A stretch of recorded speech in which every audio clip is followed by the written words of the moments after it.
ನಮಸ್ಕಾರ ಪ್ರೀತಿಯ ಸ್ನೇಹಿತರೆ, ಸ್ವಾಗತ ನನ್ನ ಚಾನೆಲ್ಗೆ. ಇಂದು ನಾವು ರಿವ್ಯೂ ಮಾಡೋಣ ಇಂಡಿಯನ್ ಪ್ರೀಮಿಯರ್ ಲೀಗ್ ಐಪಿಎಲ್ 2025ರ ಫೈನಲ್ ಪಂದ್ಯದಲ್ಲಿ ರಾಯಲ್ ಚಾಲೆಂಜರ್ಸ್ ಬೆಂಗಳೂರು ಆರ್ಸಿಬಿ ತಂಡವು ಪಂಜಾಬ್ ಕಿಂಗ್ಸ್ ವಿರುದ್ಧ 6 ರನ್ಗಳ ರೋಚಕ ಜಯ ಸಾಧಿಸಿ ತಮ್ಮ ಮೊದಲ ಐಪಿಎಲ್ ಪ್ರಶಸ್ತಿಯನ್ನು ಗೆದ್ದುಕೊಂಡಿದೆ.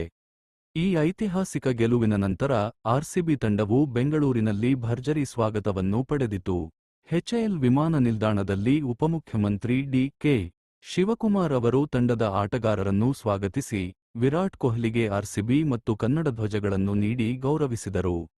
ಪಂಜಾಬ್ ಕಿಂಗ್ಸ್ ತಂಡದ ನಾಯಕ ಶ್ರೇಯಸ್ ಅಯ್ಯರ್ ಅವರು ಫೈನಲ್ನಲ್ಲಿ ಸೋತರೂ ಸಹ ಅವರ ನಾಯಕತ್ವ ಮತ್ತು ಪ್ರದರ್ಶನದಿಂದ ಬ್ರಾಂಡ್ ಮೌಲ್ಯದಲ್ಲಿ 25% ಏರಿಕೆ ಕಂಡುಬಂದಿದೆ.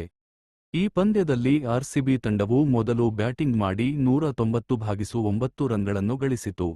ಇದರಲ್ಲಿ ವಿರಾಟ್ ಕೊಹ್ಲಿ 43 ರನ್ಗಳ ಪ್ರಮುಖ ಪಾತ್ರ ವಹಿಸಿದರು. ಪಂಜಾಬ್ ಕಿಂಗ್ಸ್ ತಂಡವು 184/7 ರನ್ಗಳಿಗೆ ನಿರ್ಬಂಧಿತವಾಗಿದ್ದು ಆರ್ಸಿಬಿ 6 ರನ್ಗಳ ಜಯ ಸಾಧಿಸಿತು. ಈ ಐತಿಹಾಸಿಕ ಗೆಲುವು ಕನ್ನಡ ಚಿತ್ರರಂಗದ ತಾರೆಗಳು ಕಿಚ್ಚ ಸುದೀಪ್ ಮತ್ತು ಶಿವರಾಜ್ ಕುಮಾರ್ ಅವರಿಂದಲೂ ಉತ್ಸಾಹದಿಂದ ಆಚರಿಸಲಾಯಿತು.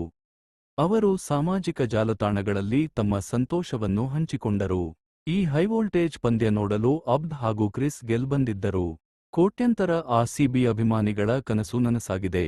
ವಿಡಿಯೋ ನೋಡಿ ಸುಮ್ಮನಾಗಬೇಡಿ, ಚಾನೆಲ್ ಸಬ್ಸ್ಕ್ರೈಬ್ ಮಾಡಿಕೊಳ್ಳಿ.